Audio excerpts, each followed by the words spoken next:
Amy asked me to say a little bit about myself. I am the principal oboist of the Baltimore Symphony. This is my 18th season there. I started quite young, but I'm relatively old now. I also have a fair bit of passion for playing solo music and weird things that I don't do all the time at work in the orchestra. I usually try not to say no to something new, and I have a pretty big passion for including people who often aren't included in the world of classical music. So that takes the shape of looking at repertoire, and trying to bring people together that don't normally come together. So I'm really excited to see you guys today and work on some oboe music as a thank you for your good work. Awesome. Thank you for sharing that with us. So before we get started, I'm actually wondering if we can take a group picture. So if you're comfortable with that, if you could turn your camera on, only if you're comfortable though, and then we'll take a screenshot and it'll be posted on like our Instagram website. So give everyone about 10 seconds. 10, 9, 8, 7, 6, 5, 4, 3, 2, 1. Awesome. Okay, so our first performer is Ocarina. Ocarina, whenever you're ready, you can just unmute. Okay, should I share? Hi, Ocarina. Hi. Should I share my screen? So, does everyone... Sorry. Oh yeah, if you have something you want to share, go for it. But since I don't know you, and does everyone in this room know Ocarina except for me? I don't know, but maybe you can give me a little introduction of yourself and anybody else who doesn't know you here as well. Okay. My name is Ocarina Lin, and I am a junior at Glenelg High School, and I've been playing oboe for 9 years now. Great. So Glenelg High School, that's in Maryland, Howard County? In Howard County. Okay, wow. Okay, we're locals. And who do you study oboe with? I study with Amanda Dussold, and I used to great. study under Mrs. Barbara Girdler. Oh, I loved her. She was so nice. Okay, that's great. Well, you are playing the Verust 8th Solo de Concert, right? Do you have anything you want to tell us about that? Well, one thing I do know is that I used to play a lot of Colleen's pieces, similar to, well, Verust is similar to the Colleen in that they were both created for like oboe exams. So I guess they're all very like similar. And so these were probably written in Paris or France, somewhere, I'm guessing about 1900. Do you know the year? I'm not familiar with this particular piece. I'm not sure. Okay. Well, if you can throw it in the chat, that would be really helpful, just so everybody can have a look. I think I just pulled the one off IMSLP. Is that what you're using? Yeah, that's what I'm using. Okay. I don't really have a link for that because it's from my computer. Oh, if you can share the link, that would be great too. Just it's nice for everybody to see, and then if I say, line or whatever. Yeah, also if you do file, you should be able to attach like PDFs to the chat.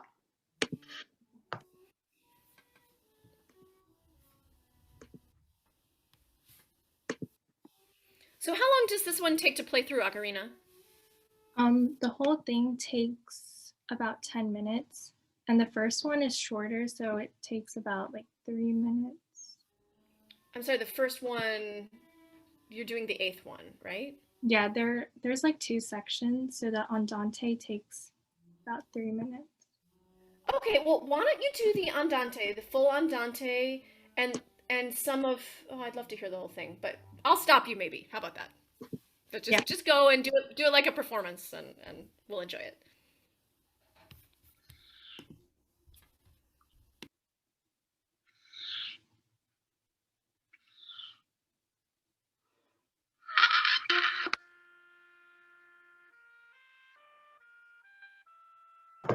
Oh, Ocarina, do you have your original sound turned on?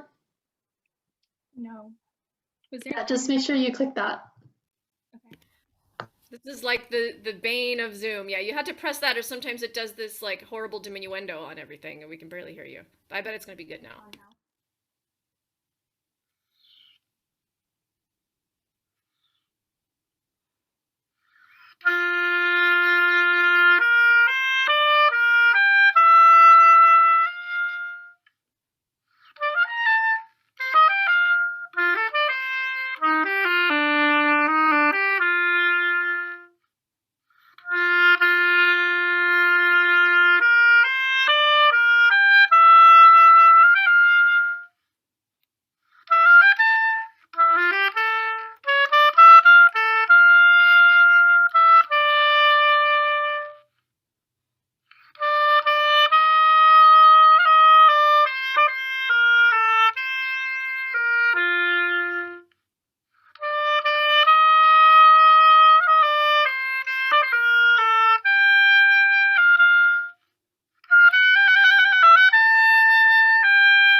Yeah, sounds beautiful. Keep going, Ocarina.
Great, very nice. And let's skip this next part because it looks pretty similar to the part that we heard at the beginning. And I want to have time to talk also.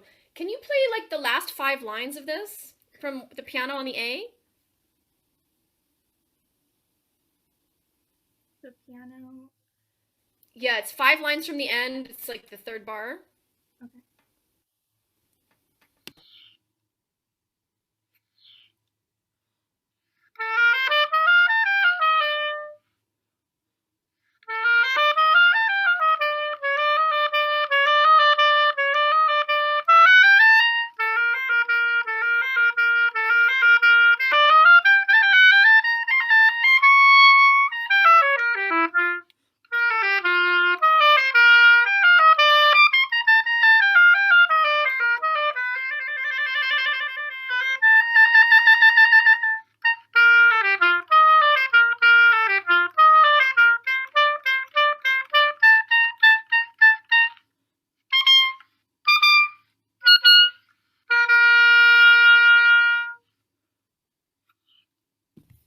Great.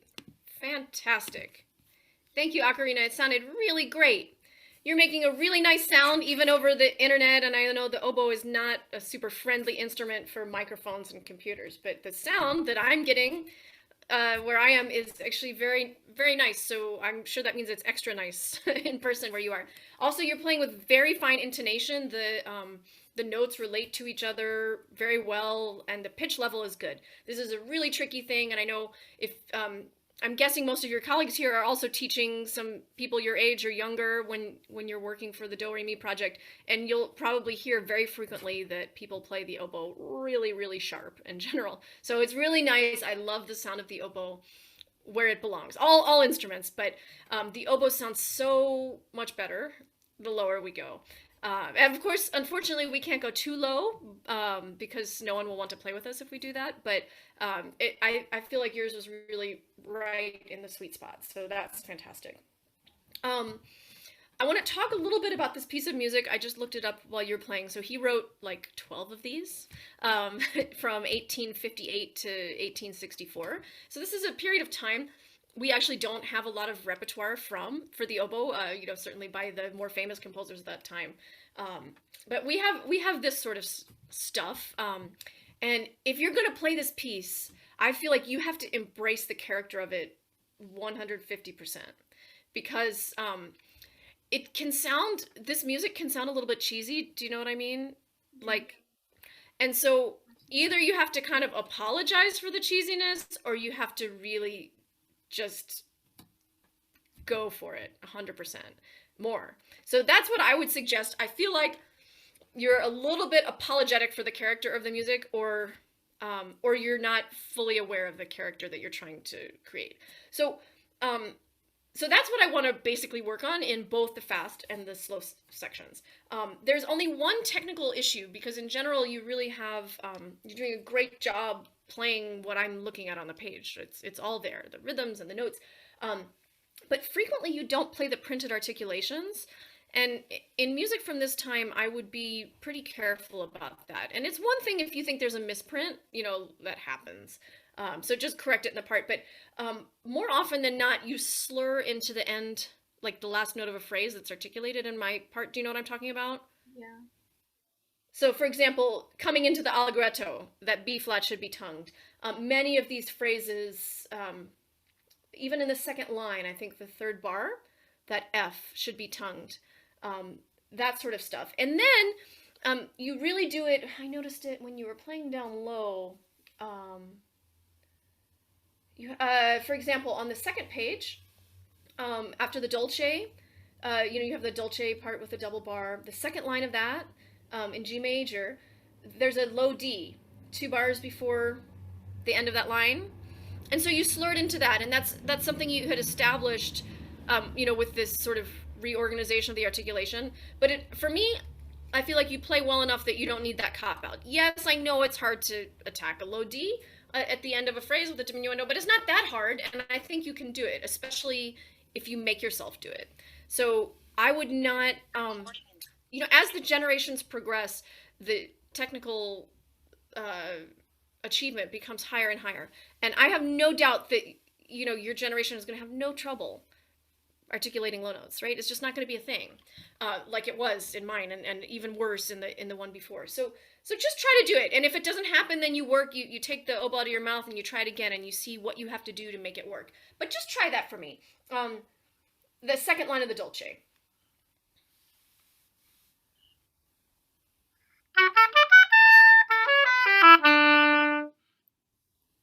Sure, yeah, great. And you can do, that was no problem. So you should have done it that way the first time. So now do it with big diminuendo. How much can you challenge yourself with that? I bet you can still do it.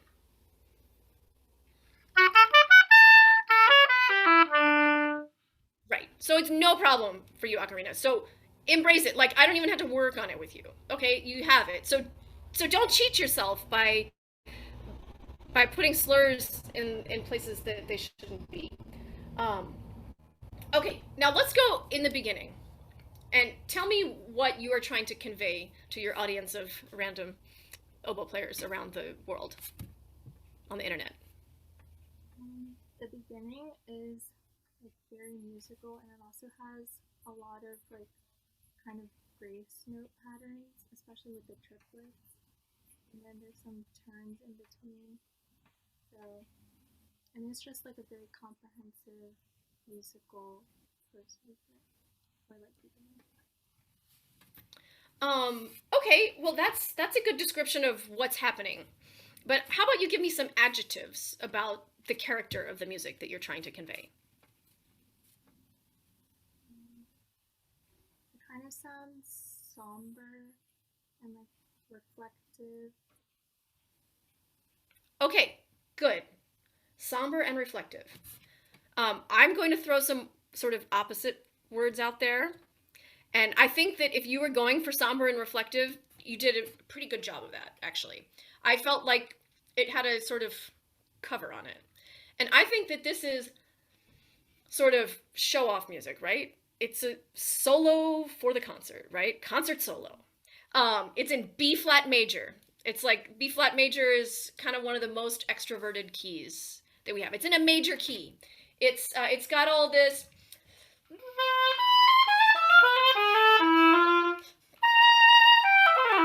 It's got all this stuff. I think it's got to be a little bit more grandiose, a little bit more ostentatious, a lot more ostentatious. I think that you can have this attitude with it, like something's kind of funny and you're not going to tell us what it is.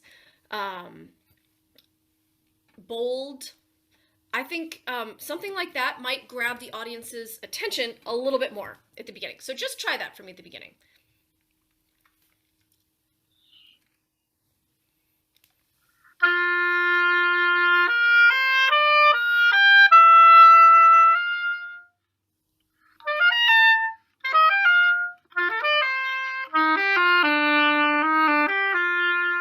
Good. Now I want you, that's so much better already. Thank you. Now I want you to think of yourself like a bel canto soprano, okay? And you're delivering this thing. I would snap these things a little bit more. And then really sing when we don't have the faster notes.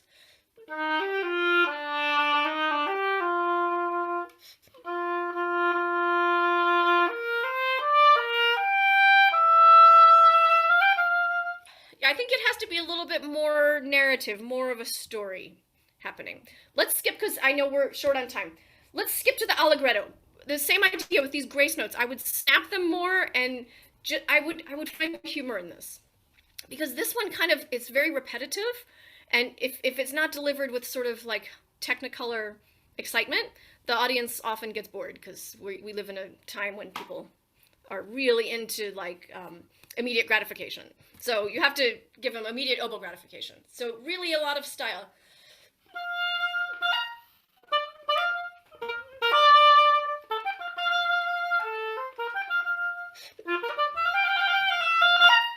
More sort of, I would say boldness to it if you can. Try it.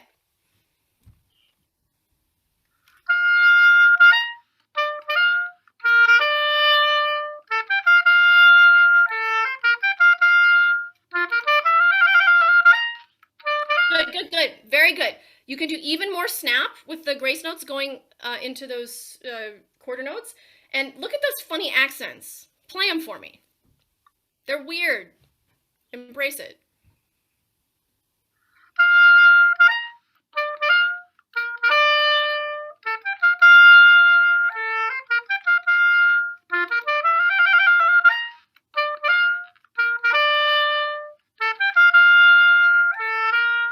Good. So I would kind of add this sort of character that you're getting now to, in the same way to all of the rest of it, and I think that'll make it even better. It was already super good to start, but it's just that, this sort of character building, I think, makes it more fun for an audience to listen to a piece like this, which is not like a particularly deep piece. It's all about sort of fun and showing off. So I think we need to move on to the next person, but Ocarina, it was really nice to meet you, and you sounded beautiful. Congratulations. Thank you so much. It was so nice meeting you too. Oh, no, it was awesome. My pleasure. Awesome. Great job, Ocarina. You sounded great. So our next performer is Izaiah, who will be playing Telemon Fantasy number 3. So whenever you're ready, you can unmute.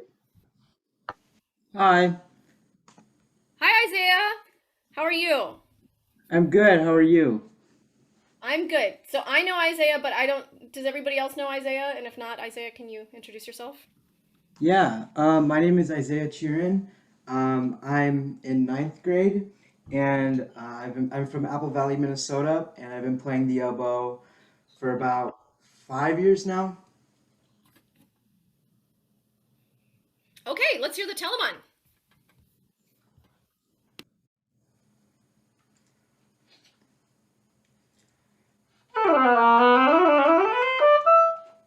Could you hear that okay?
Izaiah. That sounded fantastic.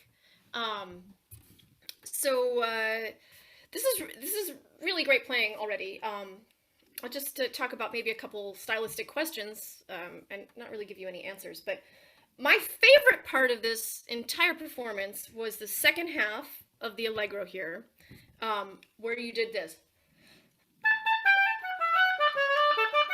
Where you did that articulation on the second and that you slurred the second and third of those eighth notes of that bar. And it was my favorite because I knew that you came up with it because I'd never heard anybody do it before. And so I know that it was your own idea, right? Yes. Okay, good.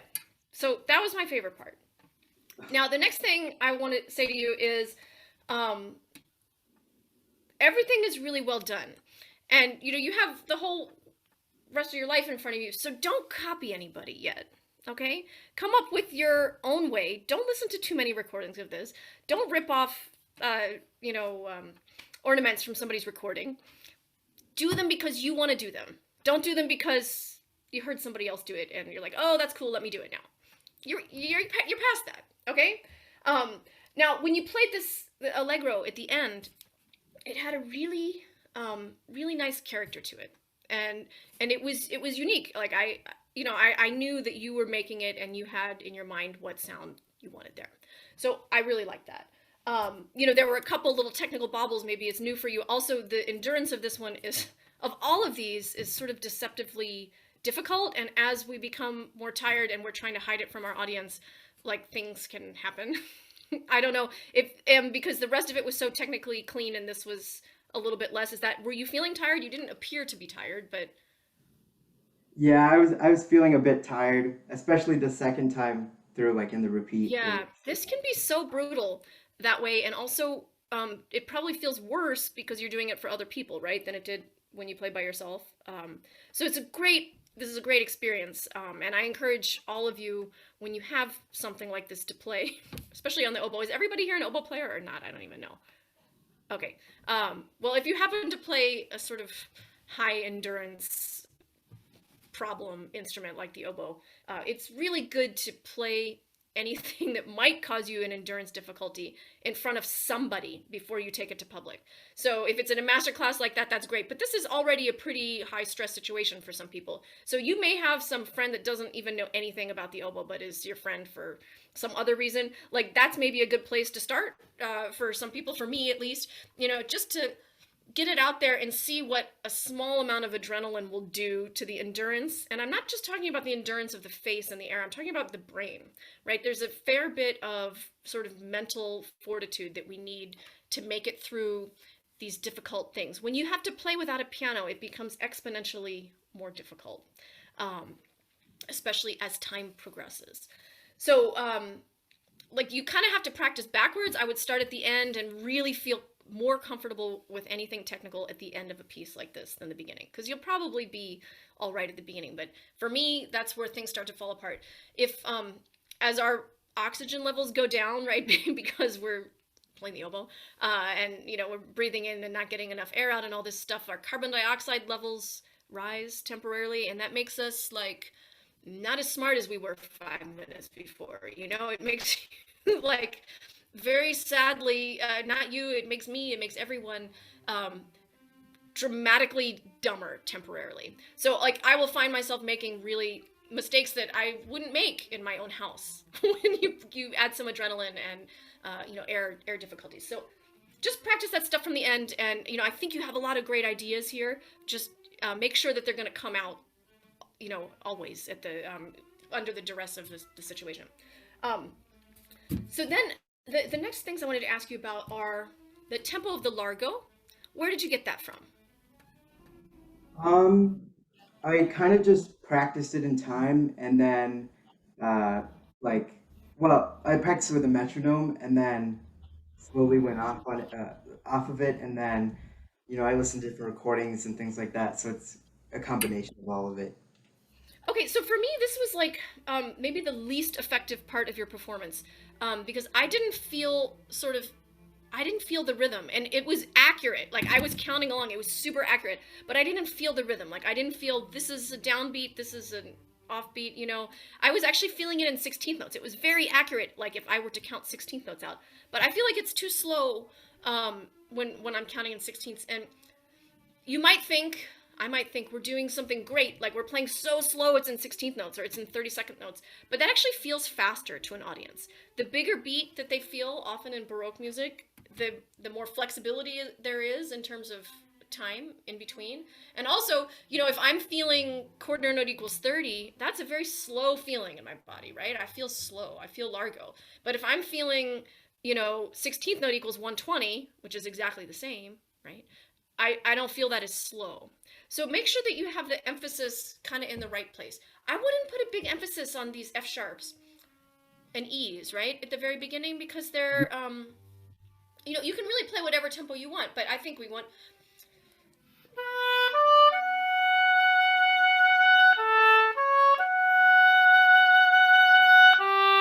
That's the exciting part, right? The progression from the B to the A and then to the G and then this resolution. The G is sort of unexpected and dissonant when we have that E sharp. It sounds like a 6, you know, 6/7 chord. It's weird. So I would maybe more focus on that. Can you try that? Mm-hmm.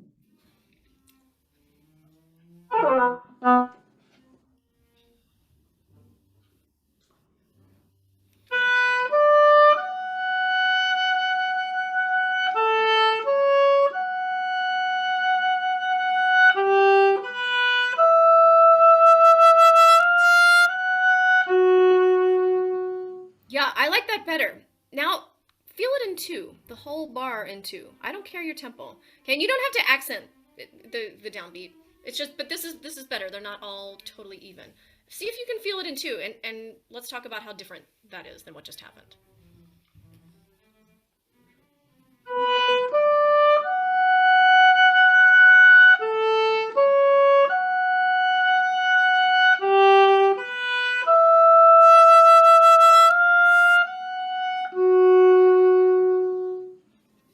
So that maybe didn't quite work out exactly, but it's okay. You can see it gives you a different feeling when you're standing up there sort of reciting this statement, you know? So I would just think about, do you want it in 2? Do you want it in 4? Do you want it in 8? Do you want it in 16? And you don't have to answer that question now, but I think it was like pretty much in 16 when you played it for me the first time. So I would at least back down to 4. You know what I mean? And then the vivace. This is so weird, right? Because there's all this black stuff there, but we can't really play it that fast. You know, so how do you achieve vivace, you know, with all these fast notes? You put a slur over the beginning. And I bet you could tongue it. And I think that gives it, you can experiment with it. See if you like it tongued, because it gives it a very different character. So you get to pick, right? With this music, how you want to deliver it. I think it might make it a little sort of brighter and more active. So when I play this, I see this one as like we have this slow, sort of somber, intoned statement right at the beginning, and then we have this thing that needs to be a bit more active, and then we come back to it, but it's sort of sweeter the second time, right? And longer and more ornate, and then back to this more active thing. So I would just make it not too slow. That's all. Mm-hmm. Try it again from the beginning of it. It was very nicely shaped, and you know, you're not letting the notes stick out. You know, and you're shaping it all totally appropriately.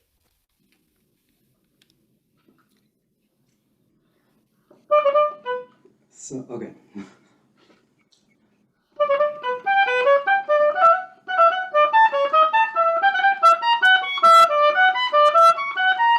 Okay, good. So that's super awkward, right? And so you don't want to do that. So you can either scrap it, or you can try to make it less awkward.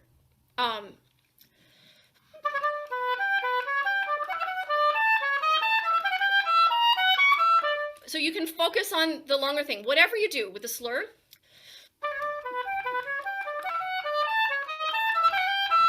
make sure that you're not stuck in any of that, okay? It's just tossed off, right? And that we're going longer.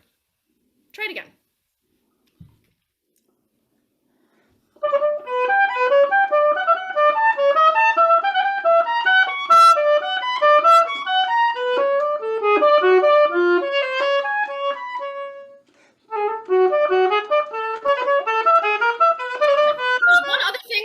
There's one other thing I want to point out too, not about this articulation that I'm messing with right now, but there is a sort of blocky quality that you get sometimes that I think you'd be better off without, and I think you're getting it somewhere in there. Can you try right there from bar 6 for me? And keep it all up and buoyant. Oh, sorry. Do it with a slur. Do it with a slur again. Mhm.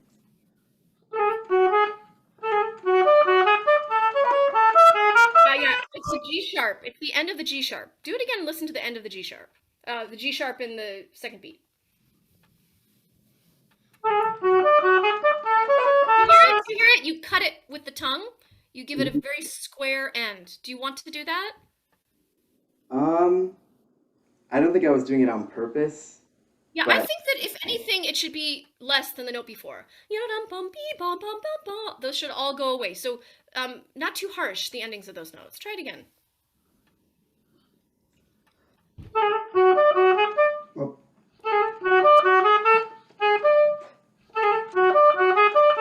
Yes. For me, that's much better. Do you hear the difference? You also did that in the very beginning iteration of the same thing.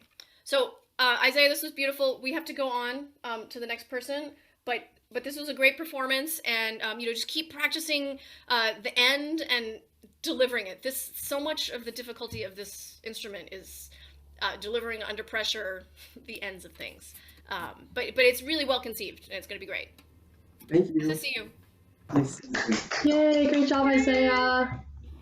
Awesome. So our next performer is Elizabeth Perez-Hickman, and she'll be playing the second movement of the Strauss Oboe Concerto.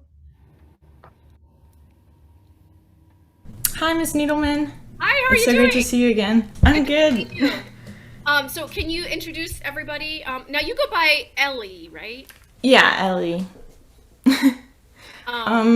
Yeah, so I go by Ellie. I'm 17. I'm I guess technically not a senior anymore, but I'm a senior in high school, and I've been playing oboe for 5 years.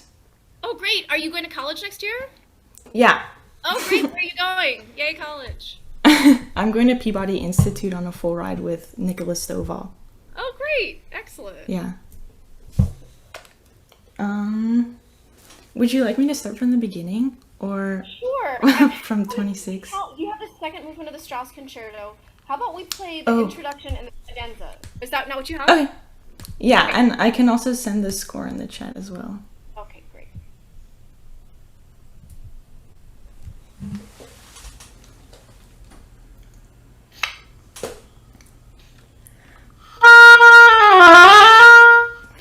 Is that okay? Can you hear me? Good. Okay, awesome.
next little bit at 24, and then we're going to skip the part that's very similar and go to the cadenza.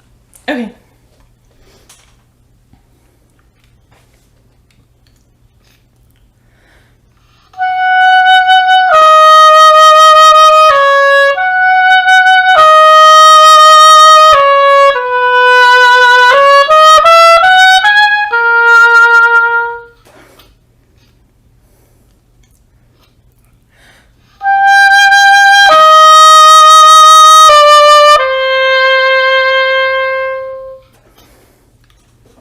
And then I should just start at the cadenza now. Oh, I actually can't hear you. I don't know if it's just on my end. Yeah, I can't hear either.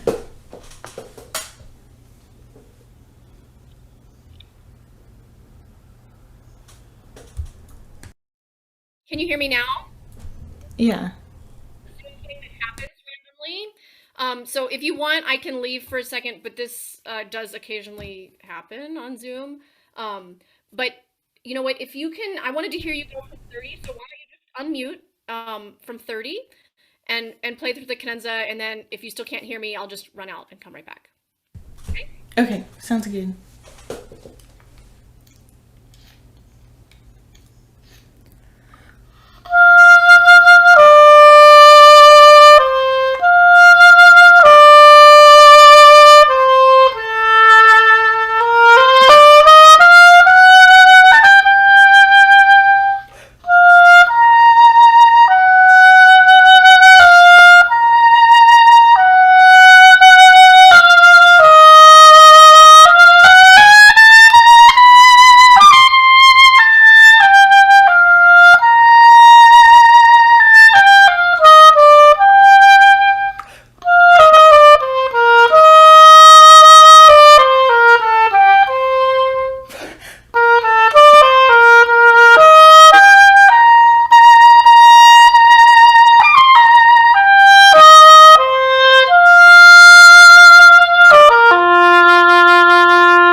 You can hear me? Crazy. So, Ellie, this is fantastic, beautiful, and you've come such a long way since the last time I heard you about a year ago. It's really fantastic. So, Thank you. I was like, great, okay, and now we go on to the next page. And then you did, when you had this sort of reiterated material before the cadenza, in 30 and 31, you actually opened the sound up, more than you had before. It was nice before, but you changed it and you had this like pretty wide vibrato on it. And I actually really liked that. I like the change and that you were doing something different the second time, because most people are just happy to like have survived it once, and then they played again. But this is awesome if you're always doing something. Someone at some point, depending where you are, may complain that the vibrato is too wide and like European or something. I am like so past that I would not complain about that at all. I just say that it may happen. For me, it's actually much more interesting to listen to somebody doing that than worrying about a certain framework of sound production. But it all depends on taste and what you're preparing for. The first thing I wanted to ask you is about the first phrase and where you're taking that breath. Like why I'm taking that breath, you mean? Or why and where? So I'm taking the breath in measure 7 after beat 1. I guess I had kind of put like a hairpin. Oh, sorry. Oh, you can't hear me if you're not on mute. After the A? Yeah. So keep going. Keep telling me. Oh, yeah. So I wrote in a hairpin starting from the triplets at 5, and then I guess the diminuendo coming down like ends with the A, and so I wrote in a breath right after the A. I'm sorry that you had to keep muting, but thank you. Then I don't have to leave. If you can make it to the D, like a bar and a half later, I would. I would avoid breaking that slur if you can. And there are a couple like schools of thought about this. Now, I noticed later on you were actually having excess air, and I was going to suggest to you when this comes back later and you're tired and you exhale, it's a little bit too forceful, for audience comfort level, right? And of course, I know you're playing the oboe. I know exactly pretty much how you feel. So just take a millisecond longer to expel that air more quietly.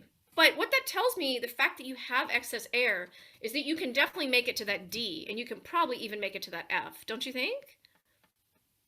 Yeah.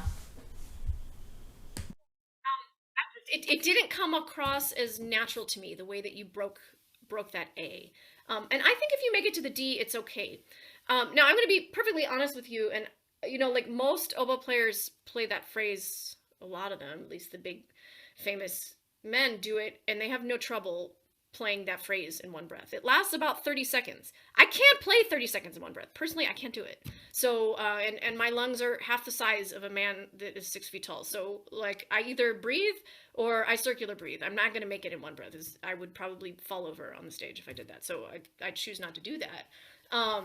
So, there are lots of alternatives. If you don't want to breathe, you can circular breathe, or you can breathe, I think, at that, and I don't think you need to be apologetic about it if you don't have the air to do it.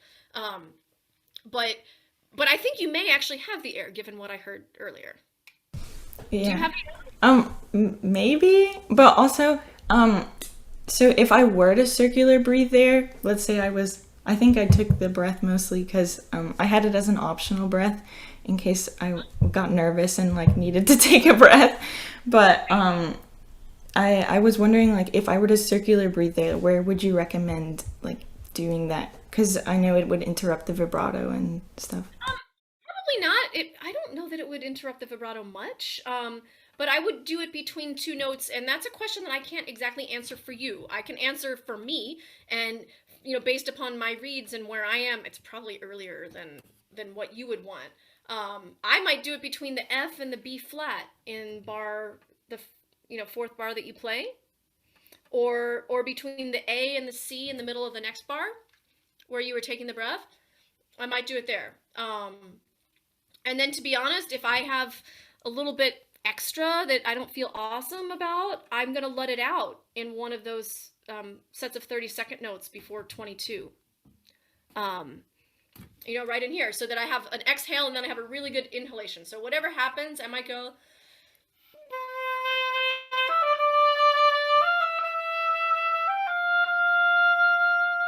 So I let it out, and then I have a nice inhalation so that I'm refreshed in some way. So it's something that you had to play with like a puzzle, the breathing in this piece, right? And I could tell you, your teacher could tell you how she does it, right? But that's not super helpful to you, right? Because I can't really enforce my way of breathing on you, because I'm going to probably need it at a different place than you. It depends on, the kind of reed that you're playing, the strength of the reed, and how much air fits in it and all that. But otherwise, it seemed like so natural. The only little bit I was going to say about the end of this one, towards 23, this is like I was talking about with Izaiah. It's like, this is when we get tired, right? And do you circular breathe? Yeah. Yeah, so this is a great opportunity to use it. There's this big stigma about using it, which I don't really understand. People are like, well, it's not necessary. It's like, yeah, they're saying it's not necessary, but are they playing the Strauss concerto and not circular breathing? I don't know anybody who plays the Strauss concerto well without circular breathing. So I would encourage you to just do it, like from a practical perspective. Everybody feels terrible by there. Yes, you can do it without doing it, but it's like, for what? You want to feel good, and then you want to stand there in the next tutti and enjoy it and feel where you're going rather than feel terrible. So I would probably take something again in these 30-second notes before 23.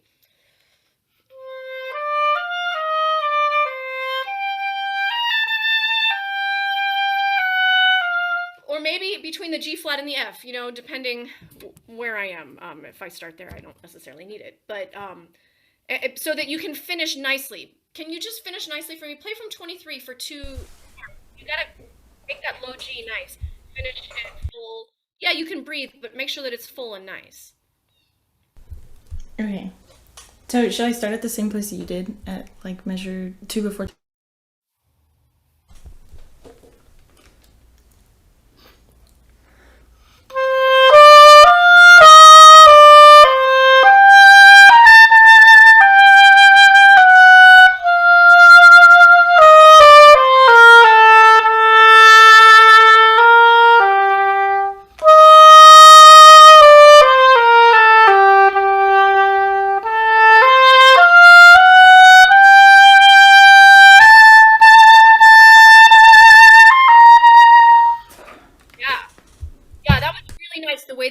G and you went on, and I circular breathe again in here because I don't want to stop to breathe because there are no breaks in the slurs. You can stop and breathe if you want, that doesn't bother me, but either way I think it just needs to be finished nice and full.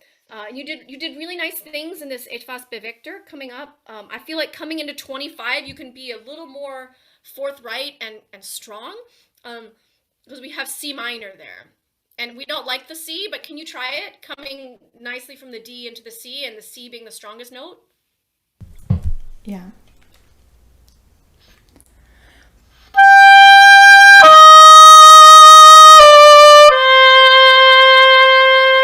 Yeah, that's much better. That's much better already.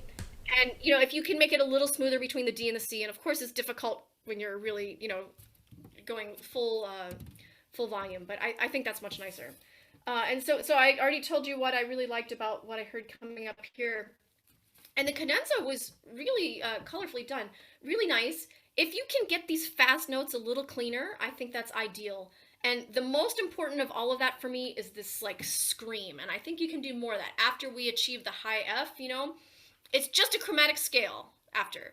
Don't make more out of it than it is, but it should be kind of blazing all the way down. I wouldn't take too much time, maybe over the first couple notes, but I would be pretty forthright, and it should be kind of an arresting moment, I think. Try maybe from the Fs, the F8 notes.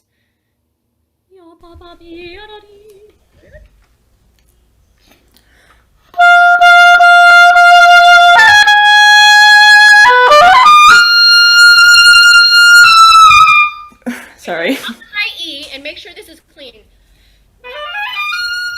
Are you using the the short high F up at the top? No, I'm using regular high F. Use the short high F after the D. It's way easier. That one? You know that one? No, I didn't know there was a short fingering for it. Yeah, oh, you'll love it. It's your friend. So the octave key, the thumb octave key, half hole, 2, and just this one. It's very easy to get to from the D.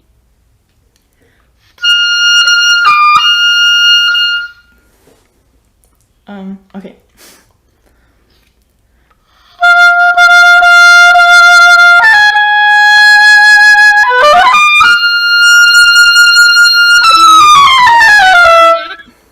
Sorry? Are you using the forked F going up high? There. Oh yeah. Yeah, okay. So make sure that's clean because it's, it's that diminished chord that we all know. There are 3 of them, but, it's one we recognize. So make sure that's super clean and then wail on your way down. One more time.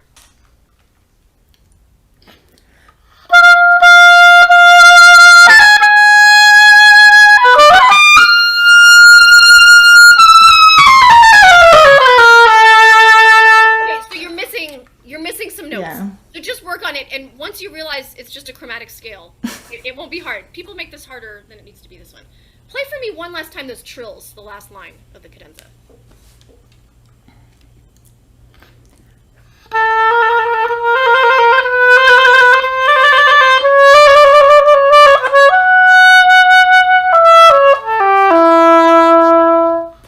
Okay, are you tonguing each of the trills? Yeah. Okay, now that I think about it. I would not tongue them because calando, I think you want this to be like really melty, right? And then we're gonna kind of melt into some ending because you already had the freak out, right? This is like the end of the freak out.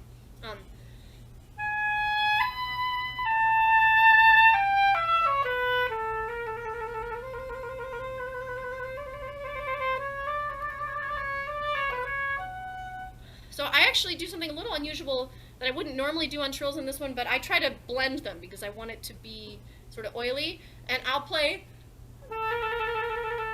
finish on the A. I would not normally finish on the A before the B flat because the new B flat is from the old trill,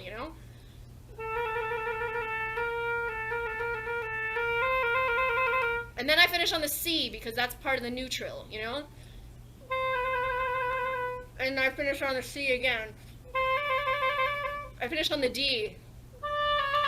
The one that matches each time that overlaps, you know what I mean? So that it's more of a sort of oily, glissando-y trill.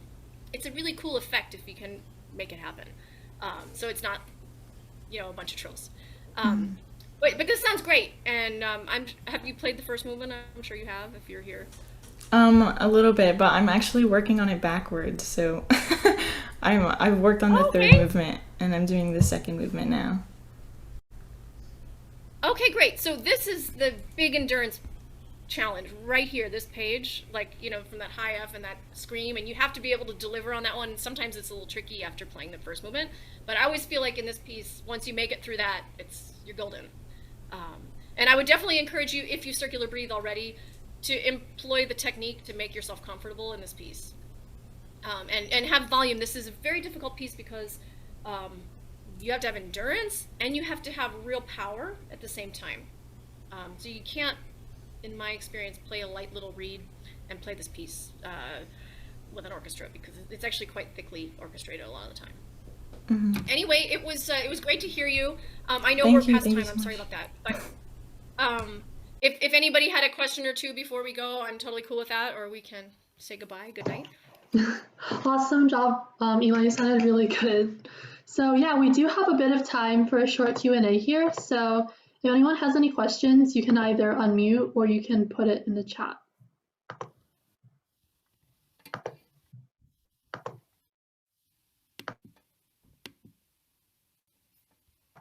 I can go first. So Miss Needleman, I noticed you have your orchestral career, but then you also mentioned how you have a lot of experience playing solos and things that aren't normally explored as much. I was wondering how you balanced, I guess, your practice time between playing orchestral rep and also exploring the new music. Oh, well, the good news about that is After you play in an orchestra for a while, the same stuff gets played over and over and over again, which is sort of maybe a problem with our industry. But, I know already the vast majority of the repertoire that I play. And I actually get really excited when I have to learn a new piece. Some of my colleagues don't, but I get excited because I have to like look at it and learn it. Like I could play the Beethoven symphonies, by memory for you. I mean, there's no point in that, but I could. So it's exciting for me to do that. And I feel like, it's really good to stay in shape. I need to be in good shape to play the Beethoven symphonies. And if I'm practicing, some new piece that I've never played before, it's really it's good for my other playing. It keeps me in shape and keeps me fresh for that stuff. So yeah, I mean, I really like practicing. I don't know if everybody feels that way, but I'm always happy to practice. So Awesome. So Ocarina in the chat asks, what has been your favorite experience with oboe? And I guess why? I don't know that I have like one particular one, but I think, we're probably all on the same page with this. One of the really very best things about playing an instrument is this sort of connection you can make with a lot of different people. You might not have if you're just like talking to them or having coffee with them. Being on stage and creating something can be really exciting. Okay, now I have an idea.